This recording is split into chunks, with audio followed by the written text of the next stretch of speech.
ফিলিস্তিনের অবরুদ্ধ গাজায় ইসরায়েলি বাহিনীর আগ্রাসনে গত 10 মাসে 16,456 ফিলিস্তিনি শিশু নিহত হয়েছে বলে নিশ্চিত করেছে গাজার মিডিয়া অফিস। টেলিগ্রাম বিবৃতিতে বলা হয়েছে, গাজায় গত 10 মাসে 3,486টি হামলা চালিয়েছে ইসরায়েলি সেনাবাহিনী। এ সময় 39,897 ফিলিস্তিনি নিহত হয়েছেন, যাদের মধ্যে 16,456 জন শিশু এবং 11,088 জন নারী। এছাড়া সংঘাতে আহত হয়েছে আরও 92,152 জন। গাজায় গত 24 ঘন্টায় ইসরায়েলের হামলায় কমপক্ষে 25 জন নিহত হয়েছেন। Palestine central bureau of statistics জানিয়েছে, গত 7 অক্টোবর থেকে গাজা উপত্যকার পুরো জনগোষ্ঠীর 1.8% মানুষকে হত্যা করেছে ইসরায়েল।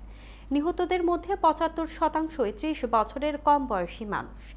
এর আগে গত 10 আগস্ট গাজার একটি স্কুলে ইসরায়েলের বোমা হামলায় শতাধিক মানুষ নিহত হন।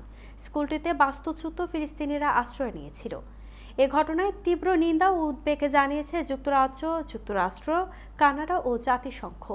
ইসরায়েলের এই হামলায় গভীর উদ্বেগ প্রকাশ করেছেন আসন্ন প্রেসিডেন্ট নির্বাচনে ডেমোক্র্যাট প্রার্থী কামালা হ্যারিসের জাতীয় নিরাপত্তা উপদেষ্টা ফিল গর্ডন।